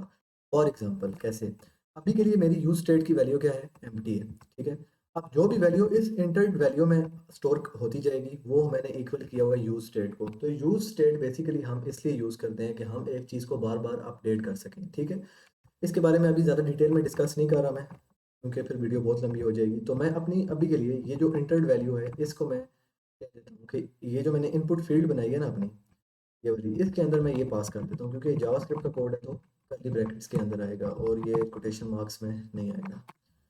ठीक है, अब मैंने कह दिया कि जो मेरी इंटर्ड वैल्यू है ना, ये वाला जो वेरिएबल है इसको कह दो, इसकी वैल्यू को, इनपुट फील्ड की वैल्यू को मैंने इंटर्ड वैल्यू कह दिया। ठीक है, और इसके अंदर अभी क्या पड़ा हुआ है, इसके अंदर अभी कुछ भी नहीं पड़ा हुआ, क्योंकि यूज स्टेट को मैंने एम्प्टी छोड़ा हुआ है। तो अब अगर मैं जाके उसको देखूं तो वो एम्प्टी हो गया मेरा। ठीक है, लेकिन अगर मैं यहाँ पे कोई वैल्यू दे दूँ ए बी सी, ठीक है, अब क्या होगा देखते हैं। ये देखिए यहाँ पे आ चुका है ए बी सी। ठीक है, तो इस तरह हम जो है अपनी वैल्यूज़ को अपडेट कर सकते हैं। जो जो वैल्यू यहाँ आती जाएगी वो वैल्यू ऑटोमेटिकली हमारी इस इनपुट फील्ड के अंदर अपडेट होती रहेगी। एक तो ये चीज़ हो गई। अब वैल्यू अपडेट कैसे होगी, वैल्यू अपडेट होने के लिए हम ये सेट इंटर्ड वैल्यू का जो हमारा फंक्शन है इसकी हेल्प से वैल्यू अपडेट करेंगे। कैसे, मैं आपको बताता हूँ। फॉर एग्जांपल सेट इंटेड वैल्यू को मैंने नीचे लिया और यहाँ पे मैं कह देता हूँ 1। ठीक है, अब क्या होगा, जैसे ही मैंने सेट इंटेड वैल्यू के अंदर 1 वैल्यू पास किया ना, तो वो ऑटोमेटिकली जो 1 वाली वैल्यू थी इस फंक्शन में आ गई है। मतलब इस फंक्शन में क्या आ गया, स्टोर हो गया, 1 हो गया। और वो 1 ऑटोमेटिकली इसके इक्वल हो जाएगा इंटेड वैल्यू वाले हमारे वेरिएबल के अंदर। और जो वैल्यू इसमें आएगी वो हमने कहा हुआ है उसको इक्वल कर दो इसके अंदर, तो यहाँ पे ऑटोमेटिकली हमारे पास 1 आ जाएगा। इस तरह ये वैल्यू अपडेट हो जाएगी। मैं इसको सेव करूं और सेव करके एक बार रिफ्रेश करूं। अच्छा, ये मेरे पास अभी कुछ भी डिस्प्ले नहीं हो रहा, उसका एक रीज़न है। उसका रीज़न है क्योंकि मैंने अपनी जो मेरी ये मेरा इनपुट फील्ड है, इसमें मैंने एक ऑन चेंज फंक्शन एक लगाना है, क्योंकि मैं इस पे एक ऑन चेंज का फंक्शन लगाऊंगा कि इसकी वैल्यू बार बार मेरे पास चेंज होगी। तो मैं एक ऑन चेंज का फंक्शन यहाँ पे लगा देता हूँ। वो कैसे लगाते हैं मैं वो आपको बताता हूँ। मैं एक ऑन चेंज इवेंट लगाऊंगा और इक्वल टू कह देता हूँ, इस फंक्शन के इक्वल कह देता हूँ। ठीक है, क्योंकि यही बार बार वैल्यू चेंज हो रही है, गेट वैल के अंदर जो वैल्यू आएगी बार बार वही चेंज होगी। तो जैसे जैसे वो चेंज होती रहेगी वैसे वैसे हमारी जो यूज स्टेट है वो अपडेट होती रहेगी। ठीक है, तो अभी के लिए इसको मैं हटाता हूँ यहाँ से और अब देखते हैं ठीक हो गया। अब जैसे जैसे वैल्यू इस वाले फंक्शन के अंदर से जो वैल्यू मैं अपडेट करता रहूंगा ना, वो वैल्यू इसके अंदर सेव होगी और इसको मैंने कहा हुआ है ये यूज स्टेट के इक्वल है। ठीक है, अब मैं इसको यहाँ पे लेता हूँ और इसको इस फंक्शन के अंदर लेता हूँ और इसके अंदर मैं ये बटन वैल्यू कह देता हूँ। ठीक है, अब ये क्या होगा ये देखना। अब अगर इसको मैं रिफ्रेश करूँ तो मैं 1 पे क्लिक करूंगा तो ये देखें 1 आ चुका है। ठीक है, क्योंकि 2 पे क्लिक करूंगा 2 आ चुका है। ये क्यों हुआ है, क्योंकि सबसे पहले बटन डॉट जेएस में वो जाएगा, तो यहाँ से ऑन क्लिक का इवेंट लगा हुआ है। जैसे जैसे क्लिक होता जाएगा उस बटन की वैल्यू हमारे पास इस बिटियन वैल्यू के वेरिएबल में स्टोर होगी। उसके बाद हमने ये फंक्शन जो है सेट इंटर वैल्यू वाला वो यहाँ पे लगाया है। मैंने कहा कि जो भी वैल्यू आए उसको इसके अंदर सेव कर दो सेट इंटर वैल्यू के अंदर। और जैसे ही वो फॉर एग्जांपल अभी इसके अंदर आ गया 2। ठीक है, जैसे ही 2 यहाँ पे आएगा वो 2 हो जाएगा इस वाले के इक्वल, मतलब वो 2 इंटर्ड वैल्यू में स्टोर हो जाएगा। और इंटर्ड वैल्यू किसके इक्वल है, यूज स्टेट के इक्वल है। और इसी तरह हम नीचे अगर देखें तो इनपुट फील्ड के अंदर वैल्यू में हमने क्या कहा हुआ है, इंटर्ड वैल्यू का जो वेरिएबल था वो पास किया हुआ है। तो जैसे जैसे यहाँ पे वैल्यू अपडेट होती जाएगी और वैसे वैसे यहाँ पे वैल्यू हमारे पास आती रहेगी। और ऑन चेंज भी हमने लगाया हुआ है कि वैल्यू बार बार चेंज होती रहे तो क्या होना चाहिए। ठीक है, ये एक तो हमारे पास ये चीज़ होगी। लेकिन अभी अगर हम अपने कोड में देखें तो हमारे पास एक गलती आ रही है। वो क्या, वो ये कि अगर मैं 1 प्लस करूँ, 1 प्रेस करूँ तो मेरे पास 1 आता है, 2 प्रेस करूँ तो 1 हट जाता है, 1 की जगह 2 आ जाता है, मतलब वैल्यू अपडेट हो जाती है। इसी तरह 3 प्रेस करूँ तो वो हट जाता है। तो इस चीज़ को करने के लिए हम क्या करते हैं, कंकैटिनेशन का यूज़ करते हैं कि मतलब प्रीवियस वैल्यू वहीं वहीं पे रहे, प्रीवियस वैल्यू के अंदर जो नेक्स्ट वैल्यू वो ऐड हो जाए। तो वो कैसे होता है वो देखते हैं। तो मैं इसको क्या कहता हूँ कि ये जो इंटर्ड वैल्यू थी ना मेरे पास प्लस बीटीएन वैल्यू की, एक तो प्रीवियस वैल्यू ले लो। फॉर एग्जांपल अभी इसमें क्या पड़ा हुआ है, 1 पड़ा हुआ है। और नेक्स्ट बार मैं 2 प्रेस करता हूँ तो वो जो 1 था ना वो वहीं पे रहे, उसके साथ 2 ऐड हो जाए। ठीक है, अब ये आप इसमें प्लस नहीं होगा, ये ख्याल रहे, आप इसमें प्लस नहीं होगा। वो क्यों नहीं होगा, क्योंकि ये जो सारी वैल्यूज हम ले रहे हैं ना, ये हम एज अ स्ट्रिंग ले रहे हैं, एज अ इंटीजर नहीं ले रहे। अगर ये इंटीजर वैल्यू होती तो अब इसमें प्लस हो जाती, ये एज अ स्ट्रिंग है। तो अब मैं इसको रिफ्रेश करता हूँ और देखता हूँ 1। और अब मैं 2 पे प्रेस करता हूँ तो ये देखें 2 मेरे पास आ चुका है। 3 पे प्रेस किया 3 आ गया, प्लस माइनस, तो जो भी मैं साइन प्रेस कर रहा हूँ वो मेरे पास यहाँ पे आ रहा है। Clear? ठीक हो गए। इसके बाद अब हम देखते हैं कि सबसे पहले मैं आपको बता दूं कि ये हमारे पास स्ट्रिंग है, मतलब हमारे पास ये इंटीजर नहीं है। अगर मैं आपको इसकी टाइप करके दिखाऊं तो हमारे पास आई थिंक एक जावास्क्रिप्ट का फंक्शन होता है टाइप ऑफ, या हम ऐसे कर लेते हैं कंसोल डॉट लॉग में इस इंटर्ड वैल्यू की टाइप चेक कर लेते हैं, टाइप ऑफ, और यहाँ पे ये पास कर देते हैं इसको। अब आप देखिएगा मैं जैसे ही 1 पे प्रेस करूंगा ना तो ये देखिए ये कह रहा है ये स्ट्रिंग है मेरे पास। 2 पे प्रेस कर रहा हूँ तो वो भी कह रहा है स्ट्रिंग है। तो ये सारी मेरे पास स्ट्रिंग्स हैं। तो अब मैं ये काम करूंगा, ये जो 1 2 3 4 9 तक जो वैल्यूज है ना, इसको इसकी टाइप कास्टिंग करूंगा, इसको टाइप जो है इसकी चेंज करके क्या कर दूंगा, इंटीजर कर दूंगा। लेकिन ये जो प्लस माइनस स्टैरिक और ये चीज़ें ये हमारे पास स्ट्रिंग ही रहे, इसकी हमें कोई फर्क इससे नहीं पड़ता, लेकिन ये हमें एज अ इंटीजर चाहिए। ठीक है, अच्छा उससे पहले मैं एक और छोटा सा काम करूंगा। यहाँ पे मैं एक और इनपुट फील्ड क्रिएट कर दूंगा। वो किस लिए, मैं आपको समझाता हूँ कि मैंने यहाँ पे किया 1 प्लस, सॉरी, यहाँ पे फॉर एग्जांपल मैंने लिखा 1 प्लस 2। जैसे ही मैं इक्वल पे प्रेस करूँ तो मेरे पास एक नई इनपुट फील्ड बनी होगी जिसके अंदर मेरा रिजल्ट स्टोर होगा। वो बाद में हम इसी को अपडेट कर देंगे, लेकिन अभी के लिए आपको समझाने के लिए मैं एक नई इनपुट फील्ड बनाता हूँ जिसमें हम यहाँ पे सारे ऑपरेशंस लिखेंगे और जो आंसर होगा हमारा उस नई इनपुट फील्ड में जाएगा। तो उसके लिए मैं क्या करता हूँ, मैं यहाँ पे इसी को कॉपी करता हूँ, अपने इस जो इनपुट फील्ड एक बनाई हुई है और इसको यहाँ पे पेस्ट कर देता हूँ। ठीक है, तो अब अगर देखूँ तो ये मेरे पास 2 बन चुकी हैं। लेकिन अभी अगर मैं इसमें जो लिख रहा हूँ वो नीचे वाली में भी वही लिखा आ रहा है। लेकिन नीचे वाली के लिए मुझे अलग से एक और यूज़ स्टेट अपनी क्रिएट करनी पड़ेगी। तो मैं नई यूज़ स्टेट क्रिएट करने के लिए दोबारा से टॉप पे जाता हूँ और इसी लाइन को मैं कॉपी करता हूँ वाली को, और इसको कॉपी करके यहाँ पे हम इसको लिख देते हैं और इसका नाम चेंज कर देते हैं। एक में हम कह देते हैं रिज़ल्ट वैल्यू और दूसरी में हम कहते हैं सेट रिज़ल्ट वैल्यू। ठीक है, और इसकी जो ये वाली वैल्यू है ना, इसमें हम ये पास कर देते हैं दूसरी वाली में। ठीक है, तो ये कह रहे हैं result value is not defined, कुछ गलती की है। अच्छा, ये कॉन्स्ट लिखना था, मैंने सी नहीं लिखा। ठीक है, अब जो है वो हो जाएगा। फिर देखें, अब अगर मैं इसमें कुछ लिखूं 1 2 3 तो वो नीचे वाली में चेंज नहीं हो रहा। ठीक है, और नीचे वाली की वैल्यू जो है हमारे पास वो फिक्स है, वो मैं कुछ भी टाइप करूं तो वो उसमें नहीं लिख रहा। ठीक हो गया। तो अब मैंने क्या करना है, अगली चीज़ है कि मैंने अब ये जो वैल्यूज़ आ रही हैं 1 प्लस 2 33 या जो भी, अब इन सब को मैंने इसको जो प्लस है उसको छोड़ के 1 2 और 3 को मैंने स्ट्रिंग में सॉरी इंटीजर में कन्वर्ट करना है। ठीक है, तो ये चीज़ कैसे करते हैं अब हम ये देखते हैं।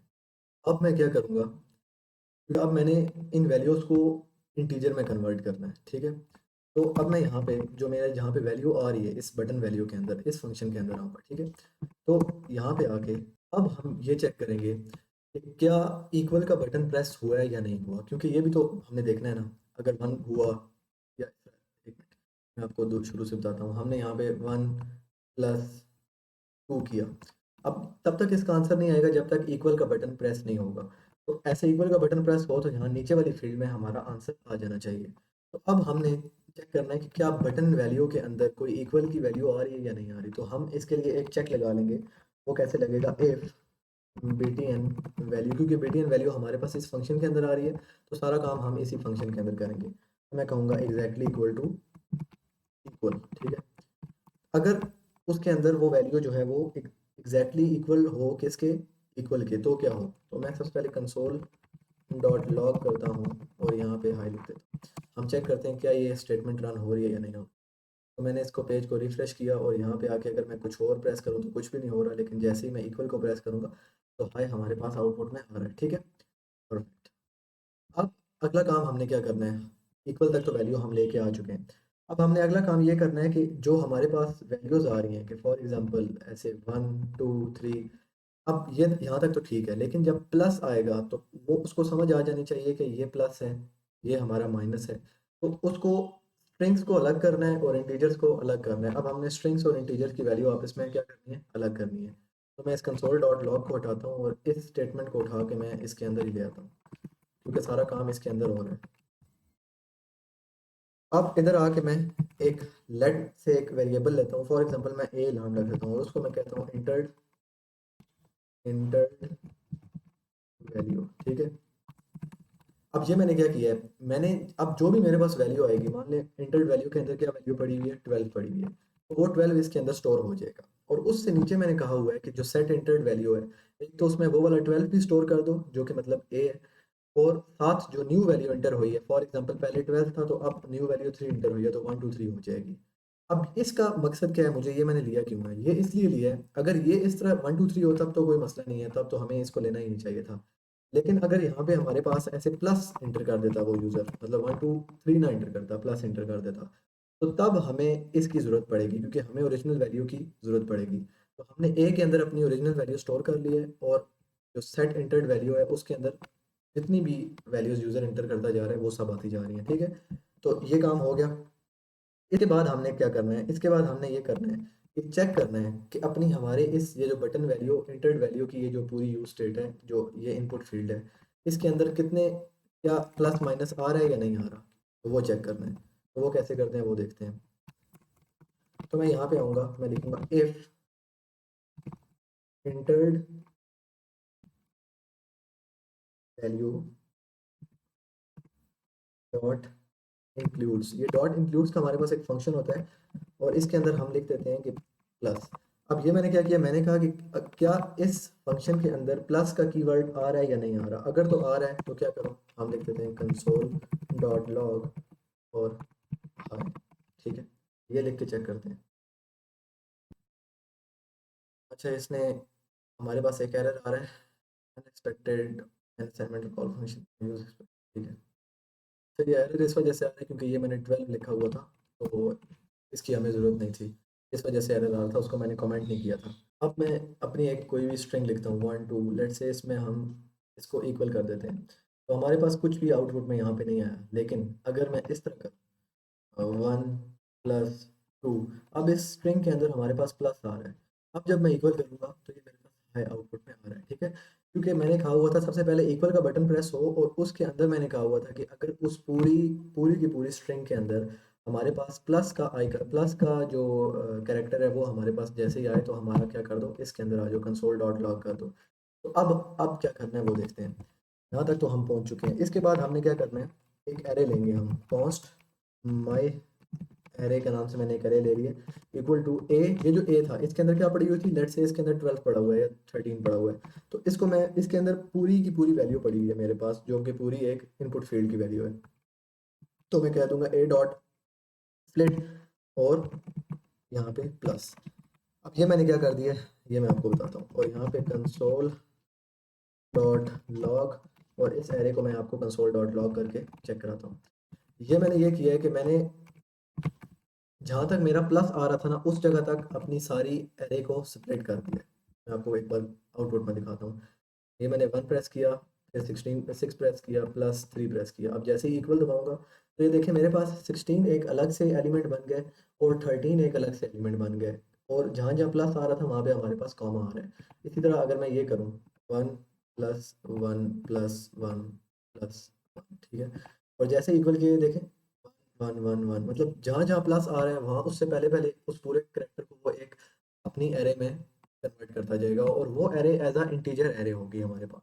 तो अब हमारे पास प्लस की मैनिपुलेशन करना बहुत ज़्यादा आसान हो गया, क्योंकि अब वो सारी जितनी भी वैल्यूज़ हैं इस एरे के अंदर स्टोर हो चुकी हैं, जो कि एंटर्ड वैल्यू के अंदर वैल्यूज़ पड़ी हुई थी।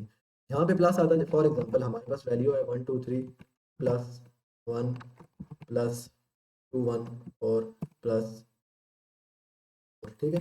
तो वो क्या करेगा, 1 2 3 को एक अलग वैल्यू में स्टोर कर देगा, 1 को एक अलग इंडेक्स में स्टोर करता रहेगा, 21 को अलग करेगा और 4 को अलग। जहाँ जहाँ प्लस आएगा उससे पहले पहले की तमाम वैल्यूज़ को वो एक अलग इंडेक्स वाइज स्टोर करता रहेगा, किस में, इस एरे के अंदर, ठीक है।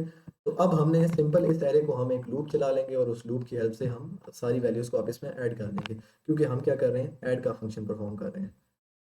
तो अब हम देखते हैं कैसे होता है। तो मैं यहाँ पे फॉर लूप लगा देता हूँ, आप मैप फंक्शन भी लगा सकते हैं। तो मैं कहता हूँ let I equal to 0, I is less than, क्योंकि ये आई कब तक चलेगा, जब तक एरे की लेंथ खत्म नहीं हो जाती, तो इस एरे की लेंथ तक हमने चलाना है। तो मैं लिखूंगा माई एरे डॉट डॉट लेंथ और आई प्लस प्लस, ठीक हो गया। और यहाँ पे नीचे आके हम क्या करेंगे, सिंपल उस वैल्यू को हम क्या करते रहेंगे, ऐड करते रहेंगे। लेकिन ऐड भी किसी वेरिएबल के अंदर करना है, तो हम यहाँ पे एक टॉप पे एक वेरिएबल डिक्लेयर कर लेते हैं, लेट रिजल्ट इक्वल टू 0। इस रिजल्ट के अंदर हम वैल्यूज ऐड करते रहेंगे। तो मैं यहाँ पे कहता हूँ रिजल्ट रिजल्ट और प्लस इक्वल टू पार्स इंटी, क्योंकि अब जो भी वैल्यू आएगी मैंने उसको एज अ इंटीजर काउंट करना है।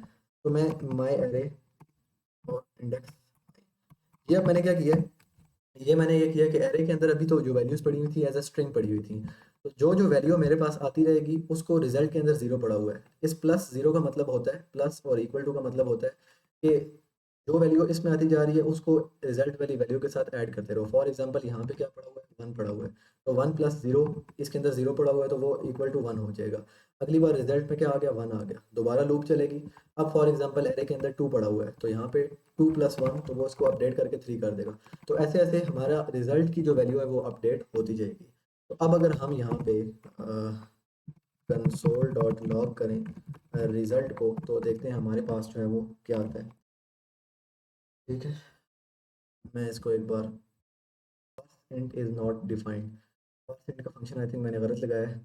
अच्छा, ये मैंने पास का स्पेलिंग गलत लिखे थे, तो अब अगर मैं इसको सेव करके रिफ्रेश करूँ तो हम देखते हैं। फॉर एग्जांपल मैं यहाँ पे वन प्लस वन करके इक्वल करूँ, तो ये देखिए मेरे पास यहाँ पे टू आ रहा है। ये जो वन है ये ऊपर मैंने कंसोल डॉट लॉग वन किया था, ये वो वाला वन है। तो जैसे जैसे लूप चलती जाएगी वैसे वैसे कंसोल डॉट लॉग की वैल्यू हमारे पास बढ़ती रहेगी। तो अब 3 बार कंसोल डॉट लॉग होगा, ये देखिए 1 2 3, ठीक है। क्योंकि ये लूप के अंदर मैंने कंसोल डॉट लॉग किया, तो इसको मैं अगर यहाँ से हटाकर इस लूप से बाहर करूँ तो अब एक ही बार होगा। एक बार करके दिखा देता हूँ। 12 + 2 हमारे पास क्या आना चाहिए, 14 आना चाहिए। जैसे इक्वल करूँगा ये देखें 14 हमारे पास आ चुका है। अब इस जो रिजल्ट का वैल्यू है हमारे पास, इसको हम सिंपल केस में स्टोर कर देंगे। ये जो हमने ऊपर यूज स्टेट एक क्रिएट की थी सेट रिजल्ट वैल्यूज़ की, इसके अंदर। तो मैं इसको ऐसे करके इसके अंदर सेव कर देता हूँ। जैसे ही इसके अंदर सेव होगा, मतलब फॉर एग्जांपल रिजल्ट के अंदर अब 14 सेव हो गया, तो वो 14 चला जाएगा इस रिजल्ट वैल्यू वाले वेरिएबल के अंदर, और वो इस वाली यूज स्टेट को अपडेट कर देगा। और इस रिजल्ट वैल्यू को हमने कहाँ यूज़ किया हुआ है, ये जो अभी दूसरा हमने हमारा बनाया था, वेरिएबल बनाया था, ठीक है। तो हमने उसको यहाँ पे यूज़ किया हुआ है। तो अब अगर मैं इसको सेव करूँ और रिफ्रेश करूँ तो अब इस नीचे वाली वैल्यू में 14 आ जाएगा। 12 + 2 = 14, ठीक हो गया। इसी तरह अगर मैं इसको एक बार इस तरह करूँ, 1 + 2 + 5 + 99 + 1, और जितनी मर्जी वैल्यूज़ ऐड करें तो ये हमारे पास सबका जो एडिशन है वो यहाँ पे आ जाएगा। अच्छा, अब ये वाला जो काम है इसको हम इसी के अंदर भी अपडेट कर सकते हैं। मतलब वो कैसे कर सकते हैं, कि बजाय हम यहाँ पे रिजल्ट वैल्यू हमने लिया हुआ था, हम इस इंटर्ड वैल्यू वाले के अंदर, मतलब इस हुक को हमने अपडेट किया ना, सेट रिजल्ट वैल्यू को, तो इसकी जगह हम दूसरे वाला ले लें। मतलब हम ये वाला ले लें सेट इंटर्ड वैल्यू, तो वो वाली भी अपडेट हो जाएगी। ये सिर्फ दो, अब मैंने आपको इस वजह से समझाई थी, ये दो इसलिए ली थी, ये आपको समझाने के लिए, ताकि आपको लॉजिक क्लियर हो जाए कि किस तरह एडिशन परफॉर्म हो रही है। तो अब आगे का काम क्या है, सिंपल है। इसी तरह जैसे हमने इफ कंडीशन लगाई है, if inter value dot include plus, तो प्लस जैसे ही आता गया उसने प्लस के साथ स्प्लिट कर दिया और उनको एक एरे में डाल दिया। अब इसी तरह हम क्या करेंगे, माइनस के लिए भी एक कंडीशन लगा लेंगे, मल्टीप्लिकेशन के लिए भी लगा लेंगे, और डिवीजन के लिए भी लगा लेंगे। जो कि इस वीडियो में मैं नहीं लगाने वाला, क्योंकि एक ही लॉजिक है सबकी। मैंने बस इस पूरे को कॉपी करना है, इसको कॉपी करके आगे यहाँ पे पेस्ट करूँगा, और इसकी जगह मैं ऐसे डिवीजन कर लूँगा, और इसकी जगह भी मैं ऐसे डिवीजन कर लूँगा, और एक बार मैं मल्टीप्लाई कर लूँगा और एक बार माइनस कर लूँगा। ये आप लोगों का टास्क है, आप लोगों ने ये काम करना है कि मल्टीप्लाई, डिवीजन और सब्ट्रैक्शन। लेकिन अब इसमें आप लोगों का एक टास्क है, एक छोटा सा बग है इस लॉजिक में। बहुत आसान है फिक्स करना, उसको बहुत आसान है, लेकिन अभी के लिए मैं आपको करके नहीं दिखा रहा।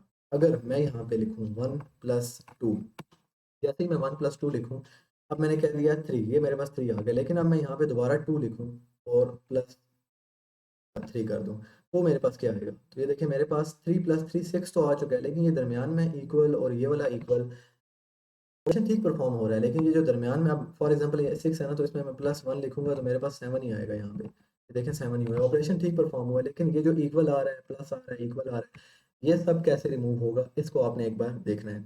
और ये आप क्लियर का फंक्शन भी बना लेना, इस पे जैसे ही क्लिक हो तो ये पूरी की पूरी फील्ड एम्प्टी हो जाए। तो आई होप आपको ये लॉजिक समझ आ चुकी होगी कि कैसे हम एक बेसिक सा कैलकुलेटर बना सकते हैं।